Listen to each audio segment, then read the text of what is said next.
Olá, ouvinte da Rádio Estadão e telespectador da TV Estadão. Começa aqui mais uma edição do Estadão Discute. A cada semana um tema relevante com a presença de dois convidados. E esta semana a principal notícia, a prisão do ex-presidente da Câmara dos Deputados, deputado cassado Eduardo Cunha. Vamos analisar aqui toda a repercussão e as consequências políticas também.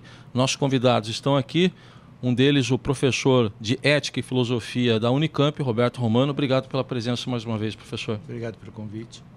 E também conosco a advogada especialista em Direito Econômico Penal, Maria Isabel Bermudes. Muito obrigado pela presença. Obrigada pelo convite.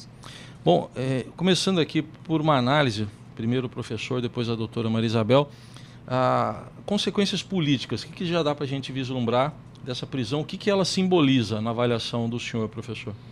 Bom, em primeiro lugar, eu acho que nós estamos trabalhando com resultados e não com causas.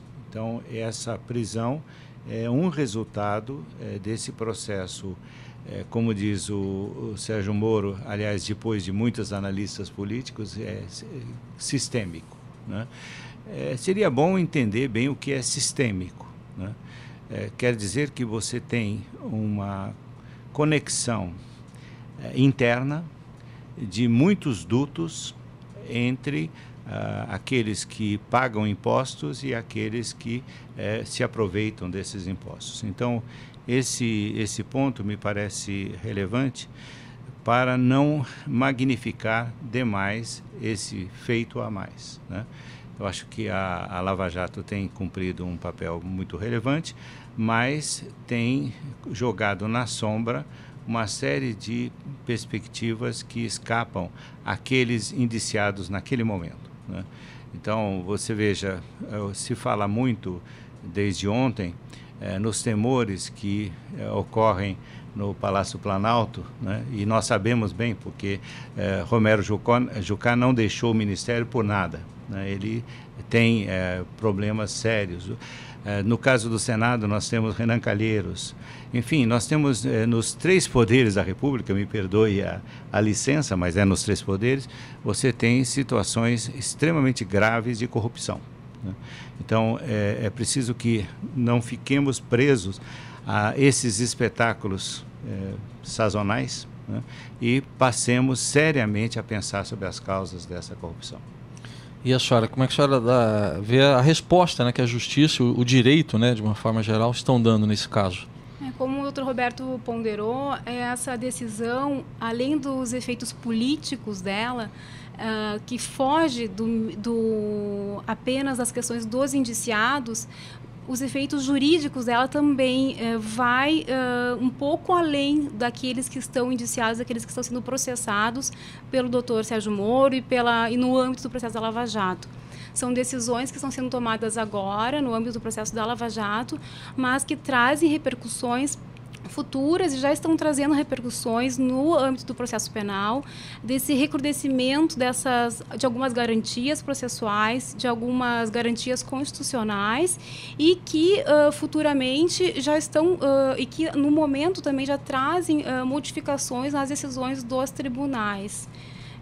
Essa decisão de prisão preventiva do ex-deputado Cunha, ela ainda é uma decisão de cognição sumária, ainda é inicial, não é uma decisão definitiva de prisão preventiva, de modo que ele ainda vai ser processado, vai ter que ainda rolar testemunhas, produzir provas, para ao final ser de fato condenado ou absolvido conforme forem as provas produzidas. A decisão ainda é baseada em indícios de autoria e de materialidade. E ainda assim, juntas ainda com fundamentos que o doutor Sérgio Moro entendeu estarem presentes para determinar a prisão preventiva, que não é definitiva. Aliás, nesse ponto, eu vou pedir primeiro para a senhora, depois para o professor Romano também.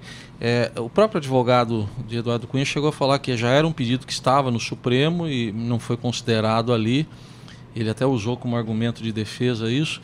E agora que ele não tem mais o foro privilegiado, enfim, foi decretada a prisão preventiva. Para o cidadão comum fica aquela impressão de que o juiz Sérgio Moro é rápido, o Supremo é lento. Sei que não é exatamente assim, mas cada um tem as suas particularidades, mas eu queria que o senhor explicasse por que fica essa impressão. Exatamente, ficou essa celeuma e ficou essa contrariedade. O STF, na época de pedido de prisão, enfim, determinou a perda do mandato do ex-deputado e não foi determinada a prisão preventiva. O doutor Sérgio Moro agora, pelo que eu vi da decisão, e desse pedido instrumental que o Ministério Público pediu, até eles usam essa expressão, foi um pedido instrumental de prisão preventiva, que não se sabe muito bem o que seria um pedido instrumental, imagino que seja um pedido acessório, posterior da prisão preventiva, mas os fatos não se modificaram. Os fatos dado o início, quando foi oferecida a denúncia em face do ex-deputado e agora, são os mesmos. E mesmo assim, o doutor Sérgio Moro entendeu, enfim, que estão presentes os fundamentos. Aí é uma questão do próprio juiz, existe aí o juiz pode, enfim, se ele tem fundamentos e argumentos para isso, ele pode entender que estão presentes os fundamentos e os pressupostos da prisão preventiva.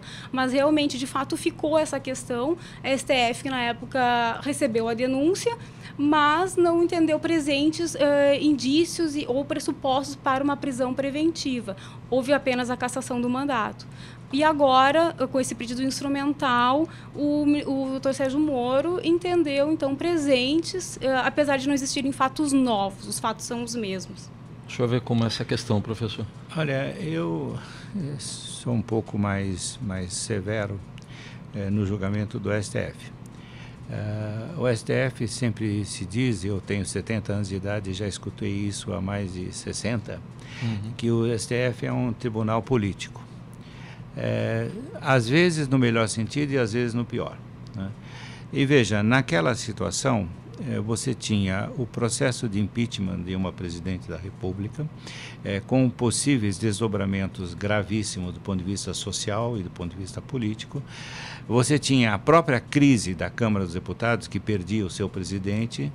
Você tem o presidente do Senado que está também sendo investigado, não é? E você tem a decisão do juiz Teori Zavascki, né? Se ele aceitasse a indicação do Rodrigo Janot para a prisão de Eduardo Cunha, poderia conturbar mais o ambiente político do país, não tanto o aspecto jurídico. E aí a prudência, né, de não definir esse mandato de prisão.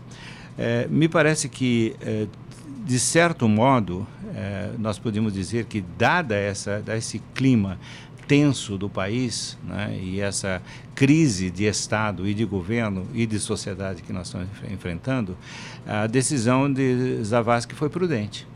Foi caucionada juridicamente, mas foi prudente. Essa prudência não cabe ao juiz Sérgio Moro, né? Ele, inclusive, muitas vezes tem assumido coisas pelas quais ele precisa se desculpar, como no caso da escuta da presidente do ex-presidente Luiz Inácio da Silva, no qual o próprio Zavascki lhe cobrou seriamente, né? Aliás, o Zavascki tem cobrado seriamente, inclusive também, a espetacularização da ação da Lava Jato. Eu acho que é um ponto muito importante. Então, nesse sentido, eu acho que a decisão do Zavascki, e acompanhado por seus pares, foi de uma prudência muito grande. Você não pode brincar de justiceiro nessa hora, você precisa tomar muito cuidado. Bom, acho que é inevitável a gente entrar pelo campo do foro privilegiado, né, professor? Como é que o senhor vê essa questão do foro privilegiado? Foi preso ao perder o foro privilegiado, o Eduardo Cunha. Olha, na tradição constitucional brasileira, em 34, por exemplo, não existia foro privilegiado, em outras constituições de 46 não existia. Aliás, essa expressão privilegiado já é uma maneira de criticar essa espécie de prerrogativa de foro, mas ela foi introduzida. E aí é uma interpretação pessoal de alguém que estuda o Brasil, né? Ela foi introduzida na Constituição de 88, tendo em vista a proteção daqueles corruptos que apoiaram o regime militar durante 20 e poucos anos. Então, foi uma espécie de golpe antecipado, né? Eles sabiam perfeitamente que, a começar do regime civil, a justiça adquirindo a sua plenitude, o próprio STF não sendo mais vigiado e controlado, e inclusive com seus membros cassados, como aconteceu, você tinha uma franja extremamente grave de corruptos no parlamento brasileiro, né? E em outros poderes, né? Então, essa forma de introduzir na Constituição esse tipo de instituto foi uma prevenção, né? Que serviu, então, aos seus sucessores ou até a eles mesmos, porque nós temos dentro do Congresso Nacional gente que está lá há 40 anos, etc., né? Então, veja, é uma excrescência, digamos assim, do ponto de vista constitucional, é uma excrescência do ponto de vista da definição do regime. Uma república não pode ter esse tipo de prática, e você, com ele, você distorceu praticamente todo o sistema. Eu cheguei a ouvir de um deputado federal, né, de um partido que supostamente é progressista, não vou declinar esse partido, dizendo que ele não seria julgado por um juizinho da primeira instância, né? Como se ele fosse um barão, como se ele fosse um duque, né? Então, esse tipo de privilégio, né, abre a porta para a corrupção, mais ainda. Veja, ela aumentou exponencialmente depois da sua instituição, e ela, de certo modo, descontrola o sistema de justiça brasileiro, né? Você tem que ter, sim, no meu entender, uma prerrogativa de foro para o presidente da República, para o presidente do Congresso Nacional, para o presidente do Supremo Tribunal Federal, por razões óbvias, inclusive de segurança nacional. Mas que você tenha essa multidão de políticos escudados numa situação dessa, eu acho um escândalo. E a sua opinião, doutor? Há muito já se vem falando nessa crítica a esse denominado foro privilegiado. E acho que uma das questões é que muito se brinca com ele, que quando convém se utiliza do foro privilegiado, mas quando se não tem interesse em ser julgado diretamente pelo Supremo, aí também se empregam alguns mecanismos para tentar tirar o denominado foro privilegiado. Até porque no Supremo é definitivo, porque no né? Supremo seria, né, definitivo, as possibilidades de recurso já estariam um pouco mais restritas, e realmente, como o doutor falou, é uma excrescência. No Estado Democrático de Direito não deveria mais existir essa diferenciação, esse guarda-chuva acobertando tantos outros políticos que não o presidente do Supremo, o presidente do Congresso e a presidência da República. O problema é que quem pode acabar com o foro privilegiado é quem usufrui, quem detém o foro privilegiado, né, professor?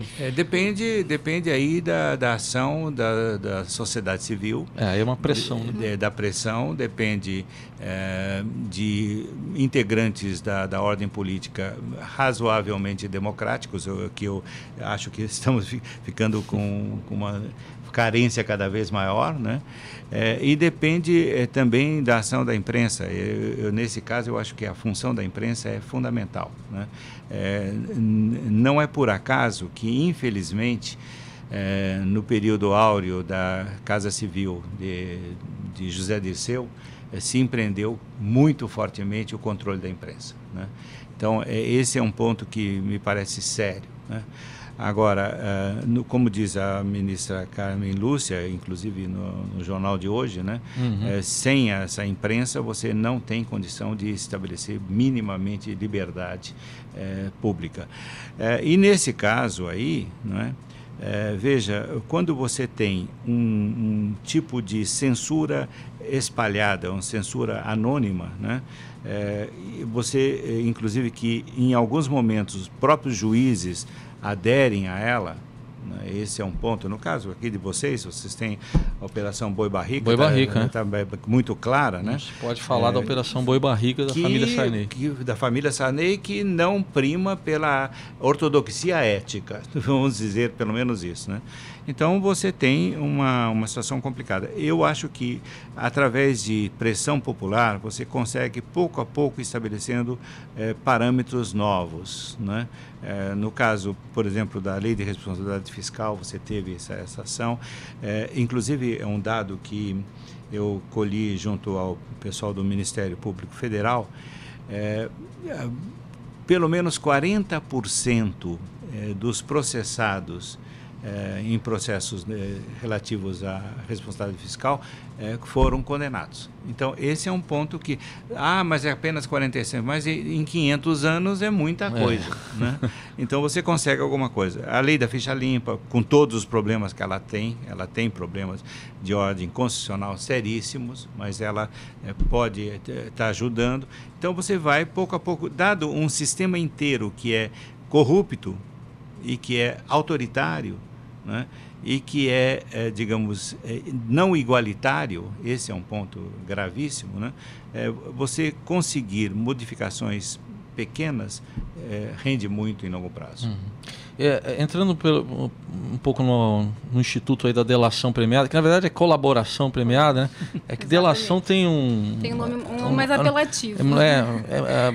A gente desde criança aprende essa questão do dedo duro, né? Aquela coisa toda. Mas como é que a senhora vê esse instituto, como é que ele vem sendo utilizado, né? Esse Instituto da Colaboração Premiada na sua avaliação? E das prisões também, o próprio juiz Moro fez a defesa aí das prisões, dizendo que mais para frente a gente pode falar do abuso à autoridade, no outro bloco a gente fala dessa questão também, que ele considerou um ataque até à magistratura, mas a delação ou colaboração premiada, como é que a senhora vê o uso dela hoje? É um instrumento que foi importado para o Brasil, sem muitos critérios, sem muitas análises, e que vem sendo, como a gente consegue observar, para fundamentar não só prisões preventivas, mas fundamentar principalmente a coleta de provas. O Ministério Público tem se utilizado muito desse tipo de colaboração como um instituto novo, como sendo um instituto muito bom para o processo penal.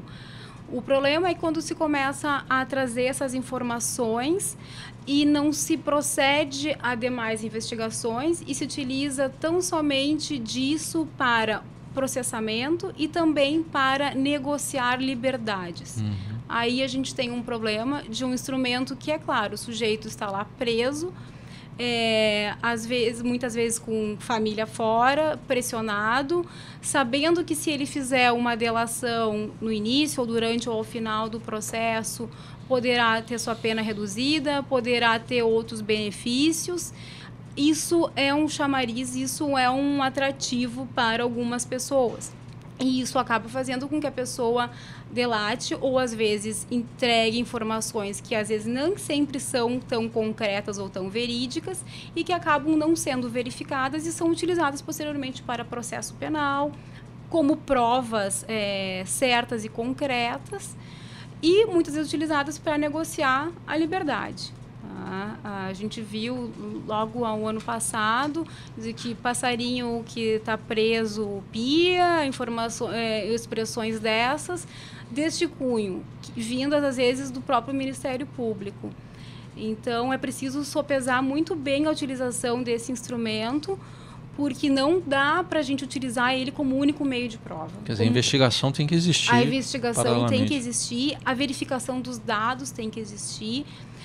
O vazamento dessas informações tem que ser muito bem... O Ministério Público tem que ser muito sério nessa hora de utilizar e guardar essas informações e saber que aquela pessoa que vai estar ali, ela tem que estar disposta a colaborar de fato e trazer dados concretos, porque a colaboração, dependendo do tempo que ela vier, ela não vai ser mais uma colaboração, vai ser às vezes até mesmo uma ratificação do que o Ministério Público já viu. É mais para negociar uma pena ou negociar uma liberdade. Isso, professor, como é que analisa isso? Olha, eu acho muito feliz a doutora começar com essa questão da importação de ideias. Eu acho que é muito interessante você não ficar preso a um sistema nacional de direito. O direito, por excelência, é um fato da humanidade, não é um fato desse ou daquele país. Mas essa quantidade de teses e de propostas que está sendo feita, né, me parece um pouco apressada. né? No caso da delação premiada, eu acho que deveria ser pensado melhor essa questão. No caso, por exemplo, das 10 propostas, eu já escrevi... As medidas anticorrupção. Da medida da corrupção, eu já escrevi aqui, até, inclusive para o Estadão, definindo que, espera lá, deu certo em Hong Kong o teste de idoneidade. Eu, quando fui consultar a bibliografia especializada, em termos internacionais, de direito e, ao mesmo tempo, de ética, eu vi que não era tão bem sucedido assim, não. Né, que era mais tarefa de propaganda. Né? E é um elemento desmoralizador da vida pública. Né? Então, esse é um ponto que me parece grave. Então, veja, quando você tem essa intenção do bem, eu acho que é preciso também verificar como os instrumentos são feitos. Eu digo isso com certa autoridade porque eu fui processado na época da ditadura militar. E na época da ditadura militar, você tinha que provar que não era culpado. Não o contrário, né? E não o contrário. O princípio do Estado democrático de direito é que o Estado tem que provar. Então, eu acho que está ocorrendo uma certa mudança apenas do ponto de vista do sinal. Não sei se vocês se lembram do promotor Luiz Francisco, que em nome da moralidade, da esquerda e de tudo mais, né, fez coisas que, inclusive, levaram-no a ser punido pelo próprio Conselho Superior do Ministério Nos anos 90, estamos falando. Exatamente. Ele era o dono da cocada preta, ele assumiu uma série de questões gravíssimas, né?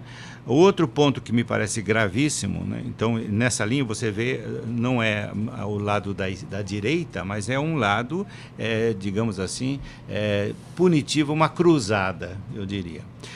Outro ponto que tem sido pouco notado é que, desde no segundo governo do Luiz Inácio da Silva, há uma pressão cada vez maior sobre os escritórios de advocacia.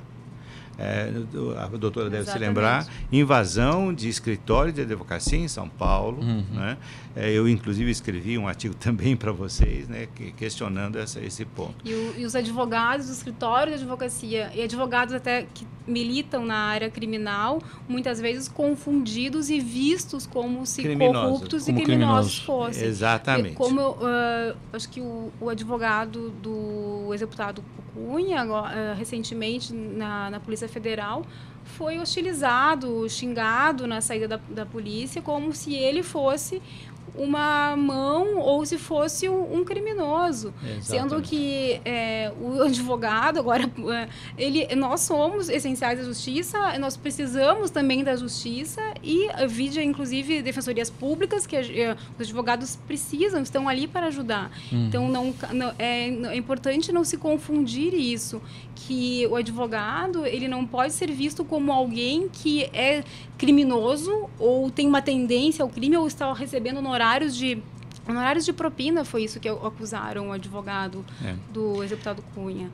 Então, eu acho que é bom lembrar sempre que figuras heróicas do direito, Evandro Lins e Silva, Sobral Pinto, foram advogados. Foram advogados. Sobretudo. Né? Então, quando você tem todas as evidências, mesmo que você tenha todas as evidências, a opinião pública, não é? O funcionalismo público contra, etc., você precisa ter o direito de defesa. Esse é um ponto que me parece fundamental. Facilitar uma vírgula nessa linha. Eu não sou daquele tipo que bate palma para o ministro Celso Mello, né? Porque ele chega a um ponto extremamente ortodoxo nessa linha. Mas você não pode subestimar o direito de defesa. O que garante esse Estado democrático, essas garantias, é justamente haver garantias processuais, o direito de defesa, o sujeito poder ser processado, poder responder em liberdade um processo, ser denunciado, sim, será denunciado quando houver indícios de autoria e de materialidade, mas vai ser processado, vai ser julgado por um juiz imparcial, por um juiz competente, porque ao final, se ocorrerem, se tiverem indícios e provas concretas, baseadas em fatos colhidos dentro desse processo penal e com as garantias constitucionais e processuais penais que existem, ser condenado ou não, ser colocado em liberdade. E também cabe ao Ministério Público verificar isso. O Ministério Público não é simplesmente um órgão acusador. Se o Ministério Público pode e deve, ao final de um processo, se entender que não tem provas, pedir absolvição. O Ministério Público não está lá apenas, não existe apenas para condenar ou buscar uma condenação. O Ministério Público está lá para, havendo indícios de autoria, denunciar materialidade, ter provas, processar e, ao final, se acontecer que não houverem provas, pede absolvição. Bom, a gente já sabe, professor Romano, que o presidente Michel Temer, né, voltou agora de viagem ao exterior, né, Índia, Japão. 24 horas antes.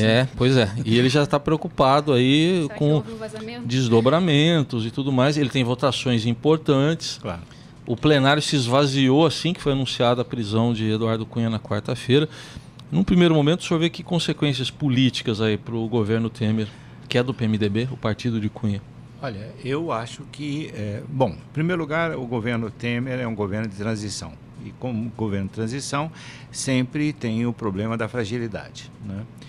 O segundo lugar, que o governo Temer, ao contrário do que fez Itamar Franco, não primou pela escolha dos nomes mais competentes do ponto de vista técnico e do ponto de vista da ortodoxia ética, né? Então, esse já é um problema que não é do presidente Temer, é do seu partido, né? O PMDB é o maior partido brasileiro, tem uma base municipal fantástica, que ele recolheu desde o final da ditadura militar. Ele tem essa característica de ser uma federação de oligarcas regionais, né? O que quer dizer que ele é o coador dos recursos que saem do Ministério do Planejamento, do Ministério da Fazenda para as regiões, portanto, são intermediários e todo mundo sabe que quem intermedia sempre leva alguma, né? Então, esse é um ponto, né?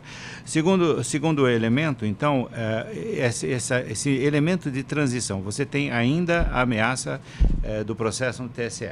Né, contra a chapa, Dilma e Temer. Contra a chapa, Dilma e Temer. Então, você tem aí a possibilidade de não apenas o ex-presidente da Câmara, mas também o presidente do Senado, do Congresso Nacional, passar por um processo similar.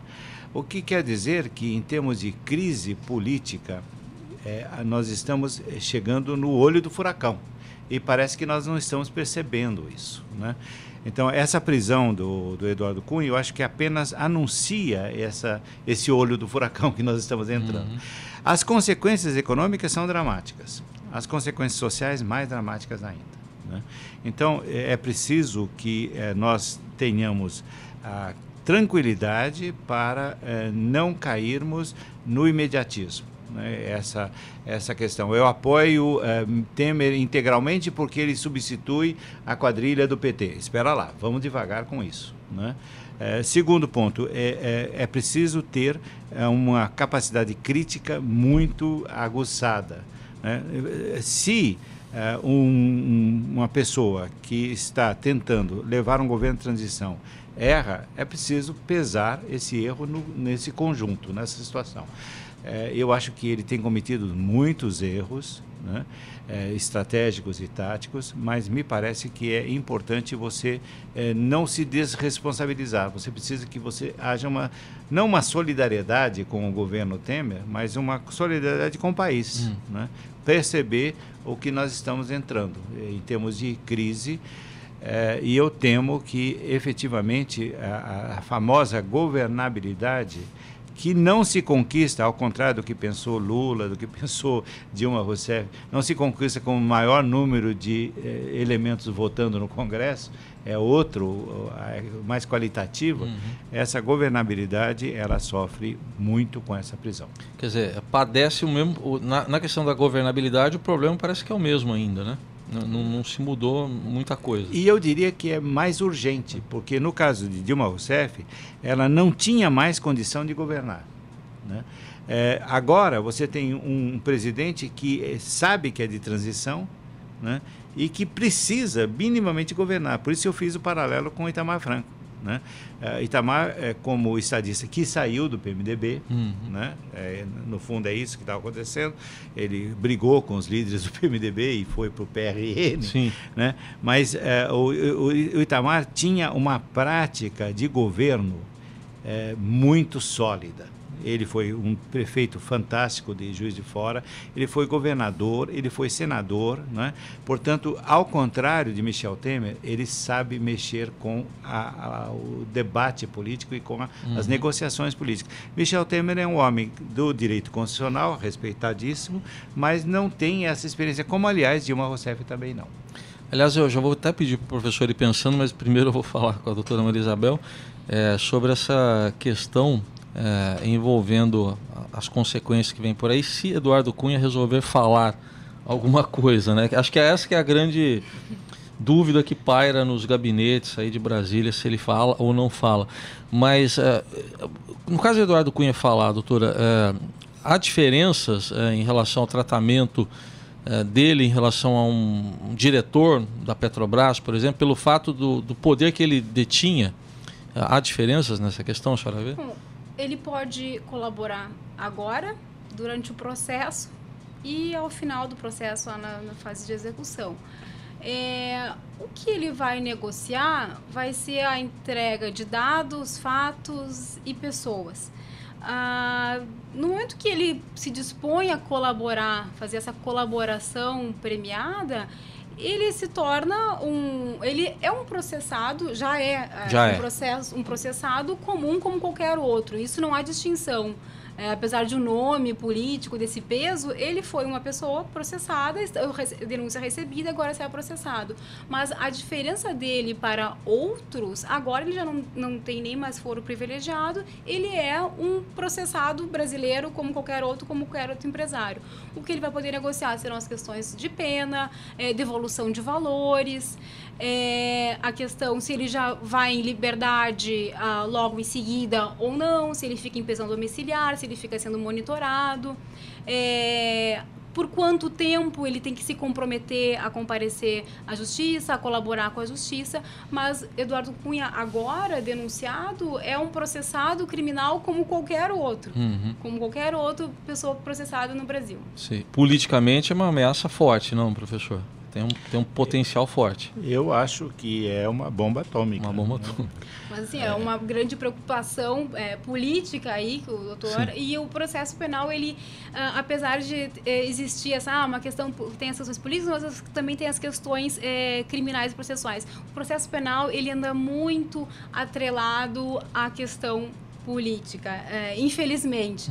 Quando a gente tem ou infelizmente porque não deveria, o processo penal ele deveria ser sempre imparcial, o juiz não tem que estar voltado ou preocupado com as questões políticas, mas está. Então, em momentos que o Estado Democrático de Direito está vivendo de um recrudescimento, de querer mais busca por responsabilidades penais, eu tenho um processo penal que dá menos garantias.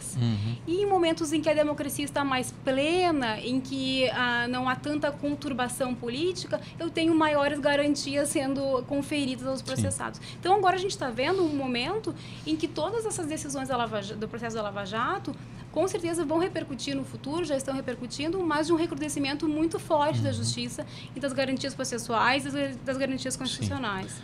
Como o senhor vê, então, professor Romano? Olha, eu vejo assim, hoje mesmo na crônica da Eliane Cantanhede, ela pergunta, mas como é que esse homem chegou a tal ponto, né? E ela mesma indica que ele tem um modus operandi bastante conhecido de toda a classe política e de toda a sociedade brasileira. Ele chantageia, ele intimida, ele sabe manipular o poder com seus instrumentos. Só um dado. Eu estive na Câmara dos Deputados umas 4 vezes durante a gestão do Eduardo Cunha. Me assustou, por exemplo, o fato de que ele controlava a segurança de toda a casa pessoalmente. Ele não confiava em terceiros. Ele propriamente. Ele próprio. O serviço de imprensa também era controlado por ele e por pessoas ligadas a ele. Ele tinha, então, não só um modo pessoal de tratar, de conseguir vantagens e de prometer favores. Isso aí também é muito comum na vida brasileira, na vida política brasileira. Eu sempre digo que o político brasileiro importante é aquele que faz favores para os seus familiares, para os seus aliados e até para os seus inimigos, porque aí é uma maneira que ele tem de ser retribuído. E ele fez isso muitas vezes. Então, ele é uma pessoa que, nesse caso, agora, não apenas tem poder, mas ele magnificou essa capacidade de delação, né? Eu diria que ele tem uma capacidade de propaganda pessoal fantástica, né? Então, muita gente deve estar tremendo no Congresso Nacional, até mesmo em tribunais, na Presidência da República, deve estar tremendo, muitas vezes sem muita base, né? Porque ele sabe que, de fato, o sistema funciona na base da corrupção e ele sabe ameaçar, né? E com isso ele conseguiu o posto. Me parece que ele sempre dizem que ele é muito próximo do presidente da House of Cards. Eu acho que ele é muito mais próximo do Donald Trump, né? Quer dizer, é uma técnica de intimidar os outros falando. Ele vira, o Donald Trump diz para Hillary, você é desonesta, né? Então, sabe, essa técnica que ele usou durante todo esse tempo. Eu vou pedir agora para vocês, até porque eu acho que a gente tem que entrar inevitavelmente no outro personagem também, que é o do ex-presidente Lula, né? Porque havia uma argumentação, até então, só petistas aqui vão presos, acho que agora está se mostrando que, pelo menos com o Eduardo Cunha, que não mais, né? Eu queria que começar pelo professor e depois que a doutora Maria Isabel também falasse dos aspectos jurídicos do que até agora existe contra o ex-presidente. Mas começando pelo professor Romano. O ideal da vida do direito e da vida da justiça é a tese que vem do setor romano, né? Que você deve proceder, que é base também da burocracia, mas enfim, que você tem que proceder sine ira et studio. Então, você não pode ter, no momento de encaminhar um processo jurídico, você não pode ter compromissos de ordem de indignação moral, né? Quer dizer, eu estou indignado, portanto, esse sujeito vai ser condenado ou vai ser absolvido. Você não pode ter ardilosidades nesse processo, né? Você tem que seguir a lei da maneira mais rigorosa possível, né? É por isso que hoje mesmo no jornal o juiz Sérgio Moro diz que ele está obedecendo a lei de maneira inflexível, né? Então essa é a defesa. Agora, no caso do ex-presidente Luiz Inácio da Silva, né, você tem também essa necessidade, né? Então vamos levá-lo a juízo, vamos provar a sua culpabilidade e depois nós resolvemos o problema, né? Se você se intimida com a defesa do ex-presidente, ou se você se intimida com a exigência da sociedade, porque é quase voz corrente. Ontem eu estava num supermercado Pão de Açúcar, uma pessoa que me conhecia disse, professor, agora só falta o chefe da quadrilha, né? Quer dizer, meu Deus, foi o que eu ouvi, infelizmente, naquela entrevista coletiva dada pelos procuradores, né? Então, veja, esse sine ira et studio deveria voltar a ser a pauta, né? Eu acho que sim, nós estamos caminhando para passar, digamos, por todos os resultados da corrupção. Infelizmente, não estamos atinando com o combate às causas da corrupção. Esse é o ponto mais grave. E a questão, os aspectos jurídicos envolvendo as complicações, vamos chamar de complicações por enquanto, por esse presidente Lula. Bom, o presidente Lula agora também processado, da mesma situação com Eduardo Cunha, vai se defender. Concordo plenamente com o doutor Romano que é preciso ter um distanciamento muito claro aí de tenho raiva, quero vê-lo processado, não sou o PT, quero vê-lo Cunha processado. E para que isso não se tome uma questão mais de ira, e que todo mundo seja, de fato, tenha seus direitos e as questões processuais respeitadas. O presidente Lula, então, será processado com todas as suas garantias processuais, assim como Eduardo Cunha. E, ao final, se entender que existiu, de fato, culpabilidade, será ou não condenado ou absolvido. Com relação ao ex-deputado Eduardo Cunha, ainda há um caminho a se seguir, que é todo o processo penal que ele ainda deverá responder perante o juiz Sérgio Moro. Bom, eu estou me perguntando aqui também o seguinte, eu vou transferir agora para vocês, né, para o professor Roberto Almano e para a doutora Maria Isabel Bermudes. Quando a gente estava ali debruçado sobre o mensalão, né, um caso rumoroso, o chamado Petrolão, vamos usar no popular o nome, transcorria, né, em paz, né? Será que não corremos um risco?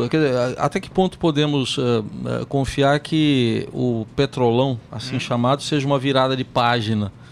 Ou será que estou sendo otimista demais? Eu acho que você está sendo otimista demais, porque você é mais jovem do que Sim. eu. Não, mas o que acontece é o seguinte, veja, anos atrás eu dei uma entrevista para aquele Roda Viva sobre corrupção.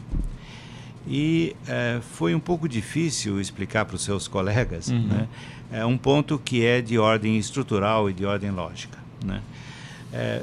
A corrupção tem dois lados cronológicos importantíssimos. O primeiro é o lado diacrônico.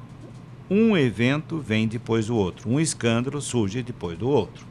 Assim funciona o Ministério Público, a Polícia Federal, o jornalismo, os analistas políticos, etc. Então, vem primeiro o estouro da boiada com os anões do orçamento, depois não sei o quê, você tem toda essa... E isso causa um efeito social tremendo, que é a desesperança da população dos mecanismos de punição.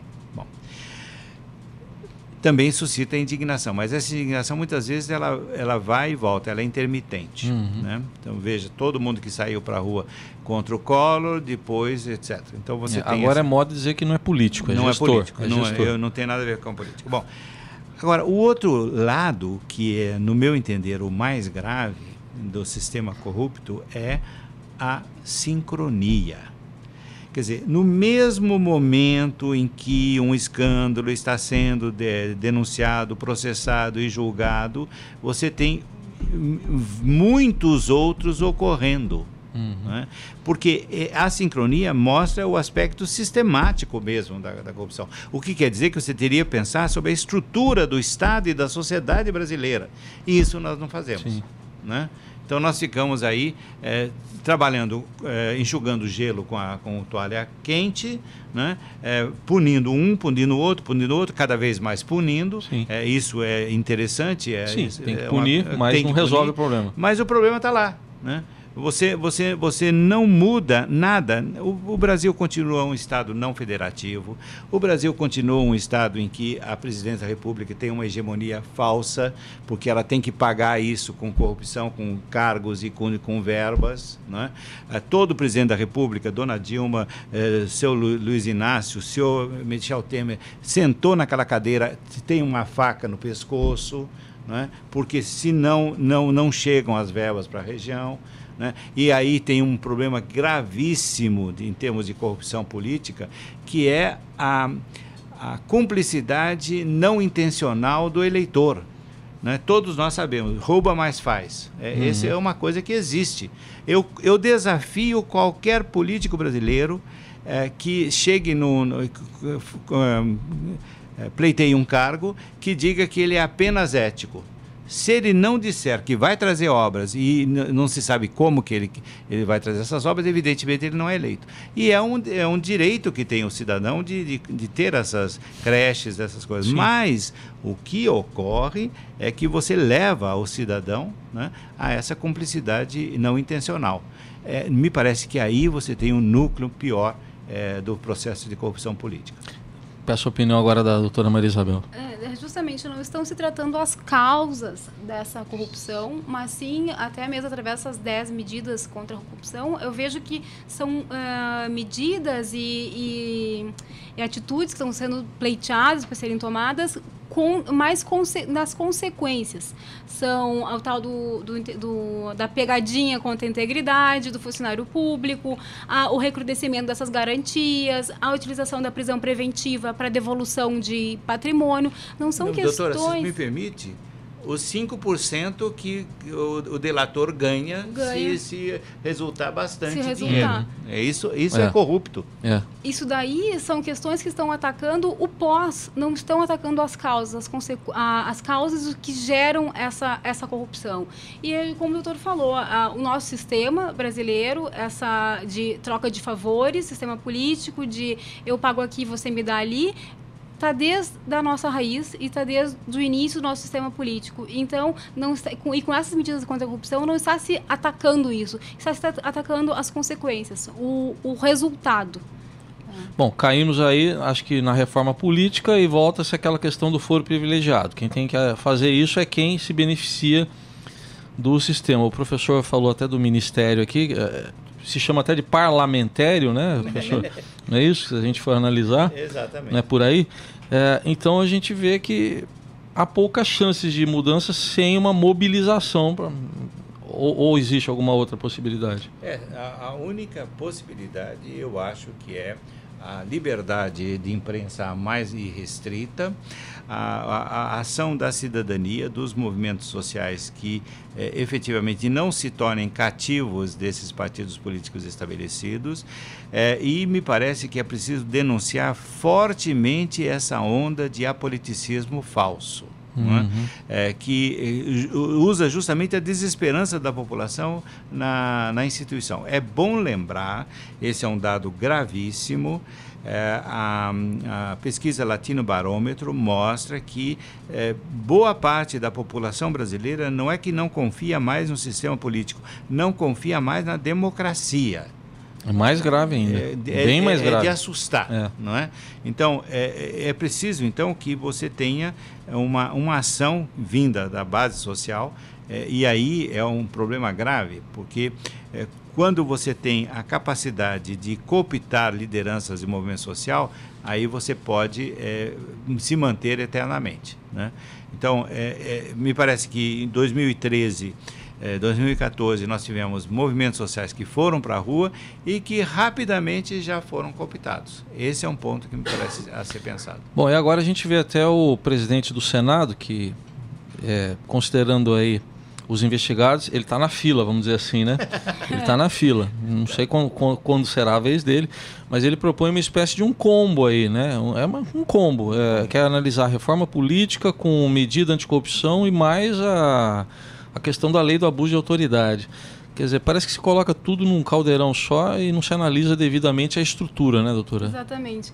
Essa questão da lei do abuso de autoridade, ela veio muito em debate justamente porque após essas sequências de operações Lava Jato, mídia, pessoas sendo conduzidas, oitivas, às pressas, PowerPoints, etc., se suscitou essa questão de que os juízes estariam abusando dos seus poderes e ultrapassando os seus limites para aquela questão dos fins justificam os meios. Então se levantou, acho que é justamente por isso que se trouxe nesse combo essa questão da lei do abuso de autoridade para evitar, para suscitar essa questão de que não vamos inclusive levar a debate isso, porque estamos vendo juízes aí ultrapassando e passando por cima de questões e abusando dos seus poderes. Então é só para não trazer só a questão de vamos combater a corrupção, mas também estamos de olho nesses juízes que estão passando por cima de todas as questões processuais e constitucionais e abusando um pouco dessas garantias. Bom, a gente já está indo para a conclusão aqui. Vou pedir para o professor Romano também. Podemos fazer algumas projeções? Os políticos gostam muito de pensar sempre na próxima eleição, né? Mas aqui a gente consegue pensar um Brasil no curto prazo aqui? Olha, depois da Lava Jato? Depois da Lava Jato eu não sei, porque veja, a Lava Jato... Que ela está em curso ainda, né? Ela está em curso e ela pode continuar, né? E como eu digo, é muito interessante que você puna personalidades e grupos, mas é importantíssimo que você ataque as causas, né? Veja, nesse caso de você ter juízes heróis, Joaquim Barbosa, depois agora Sérgio Moro e amanhã não sei quem e tal, o fato de existirem juízes que são aclamados pelas massas como heróis mostra uma fragilidade imensa do sistema judiciário. Já tem uma coisa errada aí, né? A gente depender de heróis... Sim, considerados semideus, pessoas que não erram, mas são pessoas humanas que estão ali julgando fatos e julgando outras pessoas. Sob pressão. E sob pressão. Né? Então, esse é um ponto que me parece grave. Veja, eu sou uma pessoa que guarda coisas. Eu ouvi, quando foi discutida a reforma da Previdência de Luiz Inácio da Silva no STF, eu ouvi o senhor Joaquim Barbosa dizer que não existem direitos adquiridos. Eu ouvi. Porque se existissem direitos adquiridos, até hoje a escravidão imperaria no país. Sim. Era um sofisma horrível. Se ele fosse aluno de filosofia, tiraria 0, né? E era um oportunismo muito grande, porque ele estava pagando naquele momento a sua nomeação a Luiz Inácio da Silva. Então, é político aquela coisa. De repente, esse senhor que diz que não tem direitos adquiridos se torna o grande herói da massa. Hoje, quem fala de Joaquim Barbosa? Né? Veja, esse é um ponto sério. O sistema judiciário não pode ficar preso do clamor popular. Esse é um ponto sério. Né? Porque se você tem o clamor popular favorável num determinado momento, você pode ter que enfrentar o clamor desfavorável no outro momento. É o linchamento, por exemplo. O linchamento. E eu sempre me lembro, no caso brasileiro, da sociedade brasileira e inclusive aí da imprensa brasileira, dois casos graves. Ibsen Pinheiro, que podia ser presidente da República. Ali nos anões do orçamento, logo depois ali. Ele passou 10 anos no ostracismo, né? E a escola de base. Também. Então, vamos pensar nisso. Quer dizer, é preciso sim lutar contra a corrupção, é preciso lutar contra os corruptos, mas, sobretudo, identificando as causas da corrupção estruturais. Muito bem. Com essa última reflexão, então, a gente agradece e encerra aqui o Estadão Discute, que hoje contou com as presenças aqui para discutir a prisão de Eduardo Cunha, as suas consequências no mundo político e jurídico, do professor Roberto Romano, de Ética e Filosofia da Unicamp, e também da advogada especialista em Direito Penal Econômico, Maria Isabel Bermudes. Professor Romano, obrigado mais uma vez. Doutora Maria Isabel, muito obrigado. E estamos encerrando aqui o Estadão Discute, que a cada semana debate um tema mais relevante com a presença de 2 convidados, aprofundando a análise. Semana que vem estaremos de volta aqui pela Rádio Estadão e pela TV Estadão. Até lá.